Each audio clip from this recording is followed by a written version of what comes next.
Hello, friends. Welcome to Thinkerviews podcast, where we share our book reviews with you. Children's books are one of the favorite genres for us here at Thinkerviews. We are always looking for books filled with adventure, enterprise, and magic that makes childhood such a fascinating phase of life. We have reviewed a fair few series designed for young readers and shared our reviews for those, including the Bright Storm series by Vashti Hardy, Friday Barnes book series by R.S. Brett, the Pandava series featuring Arusha by Roshni Chokshi. You can find the reviews for this book either at thinkerviews.com or on any of the various podcast platforms. We added the Spiderwick Chronicles series to our reading list a while ago. Created by authors Tony DiTerlizzi and Holly Black, these books have captured the readers with its tales of fairyland creatures inhabiting a derelict estate and the trio of children who go looking for them.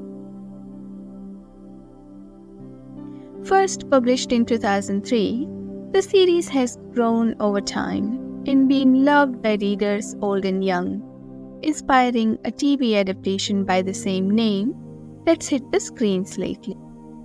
We have shared the first book's review here at Thinkerviews called The Spiderwick Chronicles Book 1, The Field Guide.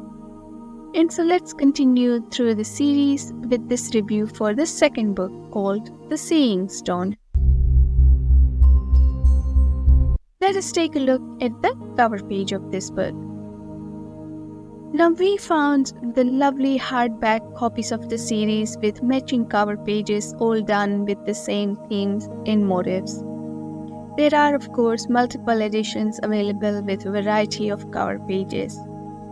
The one that we have featured on the blog post is a cover page with a red background featuring one of the twins, Jared, trying on a contraption with the seeing stone, while a fairy creature rides on his back. Being part of the continuation of cover pages, the readers will be easily able to identify the child as well as the magical elements of the story. The fonts used on the cover pages will remind you of classical wrought iron casting work or ancient tapestry design. The authors' names are inscribed on the bottom half of the page. Inside, this edition is filled with beautiful illustrations, almost on every page, making it very attractive for young readers. All in all, classic cover pages that would be more appealing to the fans of the series looking for a collector's edition. What is the storyline then? To recap the previous adventures, we meet the Grace children, 9-year-old twin brothers Simon and Jared, and their 13-year-old sister Mallory, as they begin a new life at the Spiderwick estate. They discovered a guidebook about the invisible world around them called Arthur Spiderwick's Field Guide to the Fantastical World Around You. This handwritten, lovingly drawn book contains the knowledge about fairies, and the Grace children are keeping it, in spite of the warnings to not do so. It is end of the day, and Jared is coming home from school after another day when he got into trouble at school. He sees his twin Simon feeling dejected as his cat Tibbs has gone missing, and his sister Mallory going to practice more fencing. Jared decides to go up to the attic and spend some time with the field guide. But soon, Simon is acting strangely in being dragged off the estate. Jared forces Thimbletack to give him a seeing stone, an apparatus containing a stone with a hole in the middle. With this attached to his eyes, he can see that goblins have attacked Simon. He tries to fight them off with Mallory's help, but the goblins run away. Mallory and Jared go looking for Simon, but instead find a troll lurking under the bridge in a river. Escaping the troll, they finally track the goblins down to find Simon in a cage along with other prisoners and a funny creature called Hogsqueal. On top of this, there is also an injured griffin in this place. So why are the goblins attacking the Spiderwick estate? And will the Grey's children escape this time? Answers to those questions are found by reading the book. And now on to our thoughts, views, and reviews for the book. This second book in the Spiderwick Chronicles captures another delightful adventure for the children who are learning to find the magical creatures populating our world. They survived finding the field guide, and now they are learning to fit in with the new routine, new school, and new house. This book, however, is very much focused on them finding the sight to see the fairy creatures.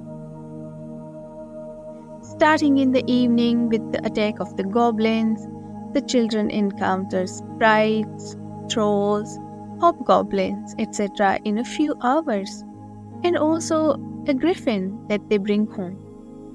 It is very much a reaction on Jared and Mallory's parts when Simon is kidnapped as they jump after him to get him back. The author introduces in this book us to the enemy troops, that is, the goblins, the foul creatures singing, "Fiddy rat, catch a dog, catch a cat, skin is raw, skin the fat, on the spit, turn like that, fiddy rat, and the beautiful sprites. Tiny green and brown creatures were perched on a branch. Their wings resembled leaves, but their faces seemed almost human. Instead of hair, grass and flower buds grew from their tiny heads. The children learn about the multiple ways in which they can see these creatures, the fairies. There is the seeing stone, but also the spit of the hobgoblins. In terms of characters, we meet Hogsqueal, who speaks in rhyming slang and will show up again in the series. But more importantly, the children learn to work as a team together to help one another and survive the supernatural attackers. Mallory was still damp from her fall into the stream, and Simon's clothes were scratched nearly to tatters. Jared had grass stains on his pants and scraped elbows from his chase through the woods. But they still had the book and the eyepiece, and Simon was carrying a kitten the color of butterscotch toffee, and all of them were still alive. From where Jared stood, those things counted as huge successes. As we have mentioned previously, these stories have also been turned into a delightful TV adaptation and are available to stream on the Roku channel. In summary, it is an enjoyable segment in the series of adventures featuring 3 adorable children as they learn about the magical world around their new home and the tricks to survive it. Thinkerview's rating for the series is at around 7.5 out of 10. Please do let us know if you have found the Spiderwick Chronicle series of books or TV adaptations, and if you are enjoying these characters and their adventures. Please let us know via comments if there are any other books that you enjoy reading and would like us to review and share our reviews with other readers. Please subscribe to the channel if you are listening to this podcast. And until the next time, thank you for listening.